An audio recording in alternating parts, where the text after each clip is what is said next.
A sector of a circle has a central angle of 120 degree and a radius of 7 centimetre. Another sector of the same circle has a central angle of 2π/3 radians. What is the ratio of area of the first sector to the area of the second sector. तो देखिए यहाँ पे हो क्या रहा है, एक circle है, इसका एक सेक्टर अपन ले रहे हैं जिसका सेंट्रल एंगल अपन को दे रखा है 120 डिग्री और इसकी रेडियस दे रखी है 7 सेंटीमीटर.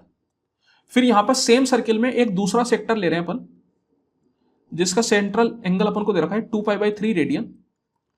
और अगर सर्किल सेम है तो ऑब्वियस रेडियस भी सेम रहेगी, तो इसकी भी रेडियस 7 ही बनेगी. तो यहां पे अपन को पहले वाले सेक्टर का दूसरे वाले सेक्टर के एरिया से रेशियो लेना है. तो देखिए एरिया का फॉर्मूला क्या होता है, तो एरिया का जो फॉर्मूला होता है वो होता है θ/360 इंटू πr². तो यहां पर मैं बोल सकता हूं कि अगर दोनों सर्किल मतलब दोनों सेक्टर जो है वो सेम सर्किल में, तो दोनों की रेडियस बराबर होगी. तो जब मैं रेशियो लूंगा तो ये πr² आपस में कैंसिल आउट हो जाएगा और ये नीचे का 360 भी आपस में कैंसिल आउट हो जाएगा. दैट मीन्स क्या हुआ कि जो रेशियो है वो केवल और केवल एंगल पर डिपेंड करेगा. जितना बड़ा आप एंगल बढ़ाएंगे उतना ही एरिया अपना बढ़ता जाएगा. तो यहां पर मैं बोल सकता हूं पहले वाले का एंगल है 120 डिग्री, दूसरे वाले का है 2π/3. ये रेडियन में, तो रेडियन को अपन डिग्री में चेंज कर लेते हैं. 1π इक्वल टू होता है 180 डिग्री, तो ये अपने पास बन जाएगा 2 इंटू 180/3.